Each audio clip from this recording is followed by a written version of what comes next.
सचिन पिता पुत्र पितात्मा के नाम पर आमीन। सर्वशक्तिमान महान परमेश्वर पिता, हम आपको धन्यवाद देते हैं सुंदर समय के लिए, जीवित वचन के लिए, आपकी कृपा भलाई के लिए जो आपने हम सब पर की है।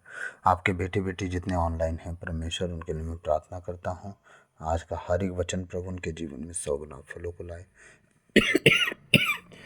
जिस भी कमी कमजोरी में हो परमेश्वर उन सारी कमी कमजोरियों से बाहर निकल जाए, बढ़ते फूलते फूलते जाएं और आपके नाम की महिमा करते जाएं।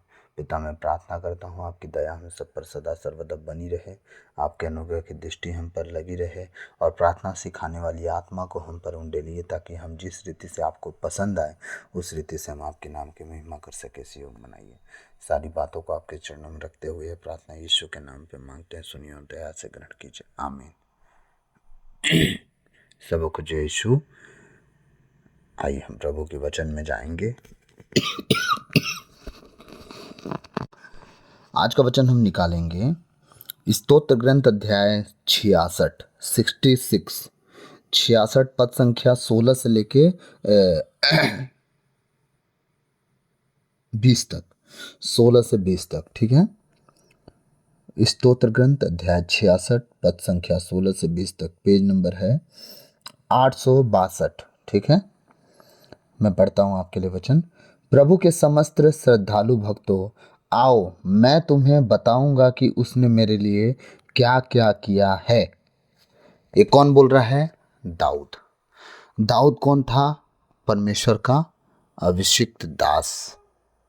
लेकिन दाऊद एक जगह पे परमेश्वर के विरुद्ध में बहुत बड़ी गलती भी कर चुका था। आप सबको पता होगा, उसने बहुत बड़ा पाप किया था बतसेवा के साथ। ठीक है, और उसका पाप बतसेवा के साथ जो हुआ वो छोटा था, लेकिन उसके पति को जो मरवाया वो बहुत बड़ा कांड हो गया उसके साथ, बेगुनाह का खून बहवाया। ठीक है, तो ये दाऊद बोल रहा है जो एक तरह का बहुत बड़ा पाप कर चुका था। ठीक, अब वो पाप करने के बाद देखिए वो क्या गवाही दे रहा है अपनी, उस गवाही को आज हम थोड़ा सा देखेंगे। ठीक है, और जो लोग अपने आप को इतना गिल्ट महसूस करते हैं, अपने आप को इतना गलत महसूस करते हैं कि हमने पाप कर दिया, क्या हमारा प्रभु माफ़ करेगा कि नहीं करेगा, तो दाऊद के पत्र को पढ़िए, दाऊद की पुस्तक को पढ़िए, इस ग्रंथ को पढ़िए, आपके समझ में आ जाएगा ना कि कहाँ क्या हो सकता है। परमेश्वर ने कभी किसी से नहीं कहा मैं तुम्हें माफ़ नहीं करूँगा। वो कहता है मैं रोज़ पाप करो, रोज़ माफ़ करूँगा, लेकिन तुम जो पाप कर रहे हो, जो तुम गलती कर रहे हो, उसका परिणाम तुझे भोगना पड़ेगा बेटा। अगर तुम जंगली बीज बो रहे हो तो तुम जंगली बीज का वही पौधा निकलेगा, उसमें जैतून सहतूत नहीं निकलेगा, है ना, उसमें अंजीर नहीं फलेगा, अंगूर नहीं लगेगा, उसमें जंगली पेड़ ही निकलेंगे। तो तुम अगर जो गलती कर रहे हो उस गलती का परिणाम तो तुम्हें मिलेगा। माफ तो मैं रोज कर देता हूँ, हाँ, समझिएगा। अब दाऊद इतनी गलतियां करने वाला व्यक्ति भी क्या हमसे कह रहा है? प्रभु ने के समस्त श्रद्धालु भक्तों, वो हम सबसे बात कर रहा है। कौन? दाऊद। हम सबको बोल रहा है, प्रभु के श्रद्धालु भक्तों जो उस पर श्रद्धा रखते हो, भक्तों सुनो वो क्या कहना चाह रहा है। आओ मैं तुम्हें बताऊंगा कि उसने मेरे लिए क्या क्या किया। क्या किया नहीं, क्या क्या किया, मतलब उसने बहुत कुछ मेरे लिए किया। ये दाऊद कह रहा है हम सब से। हम श्रद्धालु उसके भक्त हैं ना, हम श्रद्धा रखते हैं अपने प्रभु पे। वो हम सब को बता रहा है कि आओ मैं तुम्हें बताऊंगा कि प्रभु ने मेरे साथ क्या क्या किया। एक ही चीज़ नहीं किया, उसने बहुत कुछ मेरे साथ किया। हाँ, और सोचो उसकी गलतियों को मैं दिखा रहा हूँ। जो लोग आज अपनी गलतियों पर इतने गड़ गए हैं कि प्रभु के पास आना छोड़ दिए हैं, शैतान उन्हें भरमा दिया है कि नहीं नहीं प्रार्थना में मत जाओ, तुमने तो बहुत गलती किया, प्रभु माफ़ नहीं करेगा। कौन बोला माफ़ नहीं करेगा? जो बोल रहा है माफ़ नहीं करेगा उसको बोलना तो शैतान है, भाग मेरी ज़िंदगी से। मेरा प्रभु हमेशा मुझे माफ़ करता है। वो दोनों बाहें फैला के कहता है मेरे बेटे मेरी बेटी आ मेरे पास, मैं तेरा इंतज़ार कर रहा हूँ, मैं कब से इंतज़ार कर रहा हूँ। तो कब फिरेगा, कब तू फिरेगी, कब वापस आएगी पाप के रास्ते को छोड़ के? हाँ, तू कब लौटेगा मेरे पास? मैं तुम्हें कब से तुम्हारा इंतज़ार कर रहा हूँ। ये प्रभु ही कर सकता है, माँ बाप भले ना करें। इसलिए ऐसा शैतान अगर भरमाए ना कि तुम्हें माफ़ नहीं करेगा प्रभु, बिल्कुल उसकी बात ना सुनना, दूर हो शैतान बोल के डांट देना। ठीक है, दाऊद की इन बातों को या आज की बातों को याद रखना। वो इतनी गलतियों के बाद भी कह रहा है, श्रद्धालु भक्तों आओ मैं तुम्हें बताऊंगा कि उसने मेरे लिए क्या क्या किया। क्या किया? मैंने उसे ऊंचे स्वर से पुकारा। धीरे से पुकारा, म्याऊं म्याऊं करके पुकारा, चुप रह के पुकारा नहीं। मैंने उसे ऊंचे स्वर से पुकारा, यीशु यीशु यीशु। हम पुकारते हैं ना। उसने कहा कि मैंने उसे ऊंचे स्वर से पुकारा और उसकी प्रशंसा में गीत सुनाया। उसकी स्तुति महिमा प्रशंसा के लिए वो क्या किया? उसकी बड़ाई करने के लिए क्या किया? पिता परमेश्वर को पहले वो पुकारा, खूब पुकारा। सुनिए, दया कीजिए हे प्रभु, दाऊद के पुत्र मुझ पर दया कीजिए, उस अंधे भिखारी की तरह मुझ पर दया कीजिए। आप उसे पहले पुकारे, फिर उसके नाम की महिमा के लिए, उसकी प्रशंसा के लिए, उसकी स्तुति के लिए आपने उसे क्या किया? गीत सुनाया कि प्रभु हम तेरे नाम की जय जयकार करते हैं। यीशु नाम की जय जय हो, यीशु नाम की जय जय हो। क्या करें हम? प्रभु को पसंद करते हैं, उसको खुश कर रहे हैं, उसके भजन और गीत को, उसके नाम के भजन और गीत को गा के। दाऊद कह रहा है मैंने उसे ऊंचे स्वर से पुकारा। वो चुप रह के नहीं। जब भवन में जाइएगा, लोग क्या सोचेंगे, लोग क्या कहेंगे, शर्म आएगी, कभी मत सोचिए। जो करे शर्म उसके फूटे कर्म। जब अपने परमेश्वर का नाम ऊंचे शब्द से नहीं लोगे तो किसका नाम लोगे ऊंचे शब्द से? क्रिकेट खेलते हैं तो लोग कैसा गला फाड़ते हैं, फुटबॉल खेलते हैं तो लोग कैसा गला फाड़ते हैं। वहाँ बहुत तारीफ, बहुत बड़ाई की बात तो नहीं होती है, हैं? वहाँ करोड़ों रुपए आपको मिल जाते हैं, वहाँ तो लोग बहुत चिल्लाते हैं, वहाँ तो कुछ नहीं होता है। और घर में जब झगड़े होते हैं तब शर्म नहीं आती है झगड़े करते समय हमें। तब तो हम पूरे मोहल्ले को बता देते कि हमारे घर में लड़ाई हो रही है, झगड़े हो रहे हैं। भाई आपके घर में नहीं होता होगा, हम लोग के घर में होता था, अगल बगल सब जान जाते थे इनके घर में झगड़ा हो रहा है। तब शर्म नहीं आएगी हमें, लेकिन प्रभु का नाम लेने में चर्च में शर्म आ जाएगी। हाँ, जो लोग आपको देख के जज करेंगे, आपके ऊपर उंगली उठाएंगे, वो समझेंगे। फिर जो आप पर कहेंगे ना कि ये लोग कैसे हल्ला करते हैं, चिल्लाते हैं, पगला गए हैं, फिर वो लोग समझेंगे भी, उसका लेखा भी उनको देना पड़ेगा, आपको नहीं देना पड़ेगा। आप दाऊद के लिए पागल बने रहिए लोगों की नज़र में, प्रभु यीशु के लिए लोगों की नज़र में पागल बने रहिए। जिस तरह यीशु मसीह के लिए वो दाऊद पागल बना था उसकी पत्नी की नज़र में। नाश्ता हुआ नंगा हो गया, उसकी पत्नी कहता तेरा दिमाग खराब हो गया है, हैं? तो अपना शरीर दिखाते फिर रहा है यरूशलेम की औरतों को, लड़कियों को, हैं? तो नंगा हो गया, बोलता है मैं इससे भी नीचे गिर सकता हूँ अपने प्रभु के लिए, ये तो कुछ भी नहीं है। ये था दाऊद।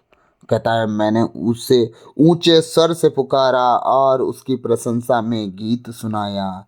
यदि मेरे मन में बुराई होती, अब समझिएगा वो क्या कहना चाह रहा है। वो जो किया सो किया, वो जो भूल गया, प्रभु कहता है तुम जो किए सो किए, तुम भी भूल जाओ, मैं भी भूल जाता हूँ, मैं भी याद नहीं रखूंगा। परमेश्वर जब आप पाप स्वीकार कर लेते हो, आपके पापों को याद नहीं करता। आपको याद दिलाने वाला शैतान है। अभी भी वो याद दिला रहे हैं आपके गलतियों को। पाप स्वीकार करने के बाद, सही रीति से घुटना टिकाने के बाद, अपने कोठरी में दरवाज़ा बंद करके रोने पीटने के बाद, माफ़ी मांगने के बाद भी अगर अभी भी आपको याद दिलाने वाला अगर कोई है तो वो शैतान याद दिला रहा है। परमेश्वर कहता है मैं भूल गया, तो आप भी भूल जाओ, उसे याद मत करो। वो कह रहा है यदि मेरे मन में बुराई होती तो ईश्वर ने मेरी न सुनी होती। वो कह रहा है मैंने अपनी सारी बुराइयों को छोड़ दिया, जो गलती मैंने किया सो किया, मैं अपने गलतियों को मान लिया, मैं अपनी सारी बुराई को छोड़ दिया, अपने सारे गलती गुनाहों को छोड़ दिया। अगर नहीं छोड़ा होता तो मेरे परमेश्वर ने मेरी न सुनी होती। मेरे ऊपर जो कृपा हुई, मैं 12 गोत्रों का राजा बना, सब कुछ मेरे ऊपर जो हुआ ना, वो ना हुआ होता। उसने मेरी सुनी क्योंकि मेरे अंदर कोई बुराई उसने नहीं पाई। तो आपके अंदर अगर कोई बुराई नहीं है तो उसे जांचो, आप अपने अंदर की उस कमी घटी को जांचो। आप अगर आपके अंदर बुराई है तो उसे निकाल के फेंको, मेल मिलाप कर लो जिन लोगों से हो। फिर देखो, आप पुकारो कैसे वो उत्तर नहीं देगा। फिर वो आपकी जरूर सुनेगा, आपकी हर एक दुहाई को सुनेगा, आपकी हर एक जगह पे मदद करेगा। हाँ, यदि मेरे मन में बुराई होती तो ईश्वर ने मेरी न सुनी होती। 19 वचन कह रहा है किंतु ईश्वर ने वास्तव में मेरी सुनी, उसने मेरी प्रार्थना पर ध्यान दिया। वाओ, दाऊद कह रहा है वास्तव में परमेश्वर ने मेरी सुन ली और मेरी प्रार्थना पे उस पर ध्यान दिया, उसने ध्यान दिया, गौर किया कि मैं क्या बोल रहा हूँ, क्योंकि मैंने जोर जोर से पुकारा उसे। उसका ध्यान दूसरों पे था, मैंने उसका ध्यान खींचा अपनी ओर। उसका ध्यान, दाऊद कहता है, मैं केंद्रित किया अपनी ओर। मैं उसका ध्यान था और चेलों पे मैंने उसे खींचा अपनी ओर। मैं उसे बोलने का अवसर नहीं दे रहा था, और जवाब देने का अवसर नहीं दे रहा था। स्वर्गदूत जाके बोलते रहे होंगे, प्रभु तेरा वो दास ऐसे बोल रहा है, वो दास ऐसे बोल रहा है। मैंने उन्हें जवाब देने का अवसर नहीं दिया। मैं इतना चिल्लाया, इतना चिल्लाया, इतना ऊंचे शब्द से पुकारा कि मेरा प्रभु कहता है रुको, तुम लोग रुको। वो जो पुकार रहा है बार बार, पहले उसकी सुन लेता हूँ। कुछ समझ में आ रहा है? ऐसे लोगों का उत्तर उसी दिन चर्च में आता है जिस दिन वो चर्च में जाते हैं, जो सिर्फ अपने खुदा को पुकारने जाते हैं। अपने खुदा को पुकारने के बाद अपने दिल की बात रखते हैं, अपनी कमी घटियों को मान लेते हैं, अपनी गलती गुनाहों को मान लेते हैं। और जब वो पुकार पुकार के उससे कुछ कहते हैं ना, मैं सच कहता हूँ, सब तरफ से उसका ध्यान आप खींच लेते हैं। और वो अपना ध्यान भटकाता है इधर उधर की बातों में, सब में लगाता है सबके तरफ, लेकिन कहता है तुम लोग रुको, तुम्हारे अंदर थोड़ा पेशेंस है, इसके अंदर नहीं है, मैं इसकी सुन लूँ पहले। समझ में आ रहा है? कहता है ना, नाक में तुम दम तो करो, हाँ मैं भी तुम्हारे लिए उपाय करूँगा। एक धनवान व्यक्ति, एक गरीब महिला उसके पास जाती है, बोलती है मेरा न्याय चुका दे, मेरा न्याय कर दे। वो कहता है ना मैं इंसानों से डरता हूँ, ना ऊपर वाले से डरता हूँ, ठीक है, लेकिन ये बुढ़िया स्त्री जो रोज़ रोज़ आके मेरे नाक में दम कर दी है ना, इसलिए मैं जाके इसका न्याय करूँगा। परमेश्वर क्या कहता है? वो जो ना ऊपर वाले से डरता है ना इंसानों से डरता है, वो भी रोज़ रोज़ नाक में दम कर दी जब वो स्त्री, इसके कारण वो जाके क्या किया, उसका न्याय कर दिया। तो मैं तो भला परमेश्वर हूँ। इसका मतलब वो भी तो कह रहा है तुम मेरे नाक में दम करके तो देखो, मैं भी तुम्हारे लिए करूँगा, क्यों ना करूँगा। हालेलुया। किंतु ईश्वर ने वास्तव में मेरी सुनी, उसने मेरी प्रार्थना पर ध्यान दिया। उसका ध्यान क्या कर लिया? दाऊद ने खींच लिया। क्या करके? मैंने उसे ऊंचे स्वर से पुकारा और उसकी प्रशंसा में गीत सुनाया। वो चुप ना रहा, तब उसका ध्यान खींचा, ऊंचे स्वर से पुकारा और उसकी प्रशंसा में गीत गाया। अब 20वां वचन हम पढ़ेंगे और समाप्त होगा हमारा वचन। धन्य है ईश्वर, उसने मेरी प्रार्थना नहीं ठुकराई। दाऊद क्या कह रहा है? संतुष्ट हो रहा है। जब आप अपनी मर्जी से प्रार्थना कर लेते हो, जब अपनी मर्जी से आपकी स्तुति आराधना हो जाती है, जब आपकी आत्मा तृप्त हो जाती है, तब आपकी आत्मा खुद आपको गवाही देती है कि हाँ, आज तेरी प्रार्थना सुन ली गई है। आपका परमेश्वर आपकी प्रार्थना को सुन लिया और वो उत्तर जल्द से जल्द देने वाला है। 20वां वचन कह रहा है, धन्य है ईश्वर, उसने मेरी प्रार्थना नहीं ठुकराई। दाऊद इस तरह चिल्ला के ऊंचे स्वर से पुकार पुकार के स्तुति आराधना करके संतुष्ट हो रहा है। अब जब थोड़ी देर आराधना प्रार्थना घंटा 2 घंटा कर लिया, तब बोलता है हाँ, धन्य है ईश्वर, उसने मेरी प्रार्थना नहीं ठुकराई। अब वो कंफर्म हो गया कि मेरी प्रार्थना का उत्तर मुझे पक्का मिलेगा, मेरी प्रार्थना नहीं ठुकराई गई। उसने मुझे अपने प्रेम से वंचित नहीं किया। उसने क्या नहीं किया? अपने प्रेम से वंचित। जब आप गलती में थे, आपको लग रहा था प्रभु प्यार नहीं करता, लेकिन जब आप फूट फूट कर रोते और चीखते चिल्लाते हो, खुदा को पुकारते हो, ऊंचे ऊंचे शब्दों में भजन गीत गाते हो, तब आप कहते हो कि हाँ, अब मेरा प्रभु मुझे ना छोड़ेगा ना त्यागेगा, क्योंकि मैंने पश्चाताप भी किया, उसके नाम की महिमा भी किया। और जब मैंने महिमा किया, तब परमेश्वर ने अपनी दया मुझ पर दिखाई है और मेरा आत्मा मुझसे कह रहा है कि नहीं, मेरा परमेश्वर मुझे माफ़ किया। क्योंकि परमेश्वर हाथों के बनाए हुए भवनों में नहीं रहता, वो अपने हाथ से बनाया हुआ हमें, जो अपने इस शरीर को हम जो कहते हैं ना ये हमारा देह है, वो हमारा नहीं, परमेश्वर का मंदिर है, उसमें रहता है। जब वो अंदर ही अंदर कहता है ना हाँ चल तुझे माफ़ी मिल गई है, तब मैं संतुष्ट हो जाता हूँ। दाऊद भी यही कह रहा है कि हाँ, मैंने चीखा चिल्लाया, जो भी किया, मेरा प्रभु मेरी दुहाइयों को सुन लिया, उसे ठुकराया नहीं, उसने मुझे अपने प्रेम से वंचित नहीं किया। आपका भी प्रार्थना इसी तरह होना चाहिए। आप भी अपने प्रभु के लिए पुकार पुकार कर और आंसू बहा कर दुआ कर सकते हैं तो करें, नहीं पुकारना ना छोड़ें और भजन गीतों को ऊंचे स्वर से गाएं। और आने वाले समय में परमेश्वर देखिएगा, जिस दिन आप इस तरह खूब फूट के और टूट के और परमेश्वर के नाम की महिमा के लिए योद्धा बन गए ना, मैं सच कहता हूँ, आप अपनी हर एक कमज़ोरी पर, हर एक कमी पर, घटी पर आप जय पा जाएंगे और यीशु मसीह के नाम से आप बढ़ते जाएंगे। ये प्रोफेसी नहीं, ये हकीकत है। मैं सच कहता हूँ ऐसा होगा यीशु मसीह के नाम से। मैंने अगर जय पाई है किसी काम पे तो मैं अपने खुदा का नाम लेने में शर्माया नहीं। ऊंचे ऊंचे शब्दों में दुआ करता हूँ। लोग मुझे भी पागल कहते हैं, मेरी कलीसिया में जो लोग आते हैं उन्हें भी कहते हैं। मुझे कोई फ़र्क नहीं पड़ता, अपने प्रभु का नाम लेने में मुझे कोई लज्जा नहीं है। जब लोग गाली देते हैं तो उनको शर्म नहीं आती, लड़ाई करते हैं उनको शर्म नहीं आती, पी के हल्ला करते हैं दारू तब उनको शर्म नहीं आती, खेल के मैदान में जब खड़े होते चिल्लाते शर्म नहीं आती। मैं अपने सर्वशक्तिमान परमेश्वर पिता की महिमा के लिए अगर ऊंचे शब्द में उसके नाम का जय जयकार करूं तो मुझे शर्म क्यों आए? मैं अपने परमेश्वर से नहीं सजाता, शर्माता। पौलुस कहता है मैं परमेश्वर के वचन से नहीं लजाता। यीशु मसीह जीवित परमेश्वर है। जब आप पब्लिक में उसका नाम लेते हो, पब्लिक में ऊंचा उठाता है। जब आप परमेश्वर का नाम पब्लिक में नहीं लेते हो, आप पब्लिक के सामने खड़े नहीं हो पाओगे। एक दिन देख लेना, वो शर्मिंदा भी करेंगे लोग।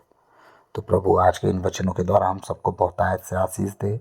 मैं आशा करता हूँ आप आराधना करना और प्रार्थना करना, ऊंचे स्वर में जय जयकार करना जरूर आज के वचन से सीखे होंगे। आप जान लीजिए आपके सारे गुनाह भी माफ़ करेगा और आपको ऊंचा भी उठाएगा। आपके कितने लाल सिंदूर की तरह लाल पाप क्यों ना हो, वो श्वेत कर देगा। आमीन। तो गॉड ब्लेस यू ऑल। प्रभु आप सबको बहुतायत से आशीष दें। आप बचे, आपका घराना बचाया जाए। आमीन। सबको जय यीशु।